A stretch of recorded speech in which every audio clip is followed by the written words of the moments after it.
नमस्कार, स्वागत आहे आपल्या ॲडव्होकेट नरेंद्र माधव या चॅनलवरती. कायदेशीर घडामोडी या चॅनलवरती अत्यंत मोफत आपल्यापर्यंत प्रोव्हाइड केले जातात. उद्देश एवढा आहे की सर्वसामान्य लोकांना कायद्याचं नॉलेज, कायद्याचं ज्ञान प्राप्त झालं पाहिजे, ते सजग झाले पाहिजेत, ते हुशार झालं पाहिजेत. हा व्यापक दृष्टिकोन घेऊन आम्ही चॅनल चालवत आहोत. तुम्ही सुद्धा कर्तव्य म्हणून या चॅनलला लाईक करा आणि सबस्क्राईब करा. आणि ह्या चॅनलच्या माध्यमातून जेवढं काही कायदेशीर नॉलेज, जेवढी काही कायदेशीर माहिती आपल्यापर्यंत येणार आहे त्याचा फायदा आपण सर्वांनी करून घ्यावा अशी अपेक्षा आपल्याकडून बाळगतो. मित्रांनो, मागच्या भागामध्ये आपण ज्या वेळेला फ्लॅट खरेदी करायची आहे, ते फ्लॅट खरेदी करत असताना किंवा सदनिका खरेदी करत असताना आपण कोणत्या कोणत्या गोष्टीची काळजी घेतली पाहिजे, कोणकोणत्या कायदेशीर गोष्टी तपासायला पाहिजेत, त्या अनुषंगाने आपण बोललो आहोत. आज आपण त्याच्या पुढील आजच्या भागामध्ये आपण त्याच्या पुढे जाऊन बघणार आहोत की ज्या ज्या कायदेशीर गोष्टी आहेत त्या बघत असताना, सदनिका किंवा फ्लॅट खरेदी करत असताना माणसाची कुठेही फसगत होऊ नये ह्या अनुषंगाने मग कायदेशीर कोणकोणत्या गोष्टी बघणं अपेक्षित आहे त्याला धरून आता आपण बोलणार आहोत. मित्रांनो, नवीन सदनिका खरेदी करताना जी काळजी घ्यायची आहे त्या काळजीमध्ये सर्वप्रथम ज्या जमिनीवर इमारत किंवा टावर उभा राहणार आहेत ते जमिनीला फ्लॅट शासनाची परवानगी असणं अत्यंत आवश्यक असते.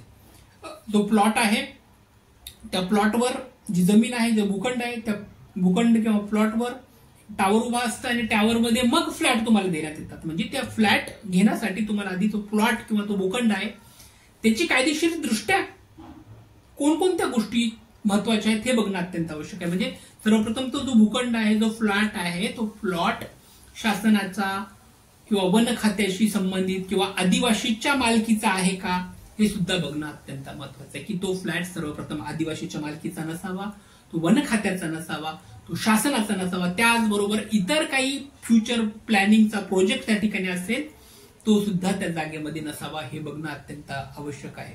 जर ह्या गोष्टी त्या ठिकाणी असेल तर बेकायदेशीरपणे ती जमीन कुठेतरी अधिग्रहित केलेली आहे हे सुद्धा आपल्या लक्षात येईल. एखादं बऱ्याच वेळेस असं होतं की बरेचसे बिल्डर अतिक्रमण करण्याची शक्यता निर्माण झालेली असते आणि एखाद्या जागेवरती एखाद्या विकासकांनी अतिक्रमण केल्यानंतर ती जागा कॅप्चर केली जाते, पण मुळात ती जागा त्या बिल्डरची नसते. ती जागा असते वन विभागाची, कधी असते शासनाची, कधी असते फ्युचर प्लॅनिंगची, कधी असते 100 वर्षाच्या करारनामावर दुसऱ्याकडनं घेतलेली आणि त्यामध्ये मग सर्वसामान्य ग्राहकाची फसगत होऊ शकते.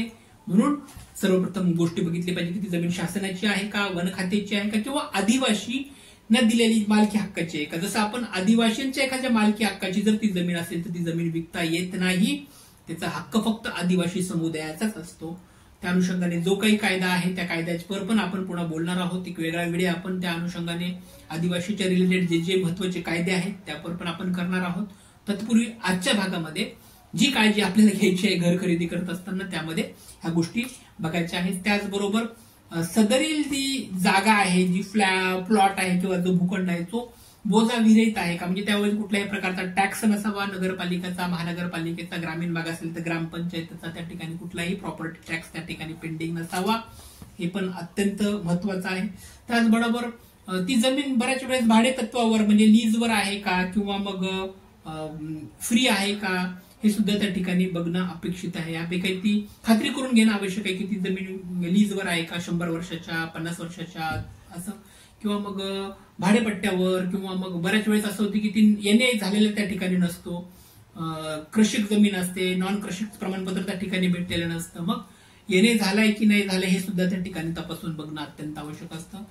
गाव गुंठावारीवरती बऱ्याच ठिकाणी एनए झालेला नसतो आणि त्या ठिकाणी विकसक बिल्डिंग बांधून देत असतात. मग त्यानंतर शहरात एखादा प्रोजेक्ट त्या ठिकाणी आलेला असतो तो सुद्धा बघणे अनुषंगाने महत्वाचं आहे. तर ती जमीन जी आहे ती जमीन शासनाची नसावी, त्या एखाद्या शासनाचा फ्युचर प्रोजेक्टचा प्लॅन त्या ठिकाणी नसावा. त्याचबरोबर आदिवासींना दिलेली जी जमीन आहे त्या अनुषंगाने ती जमीन नसावी.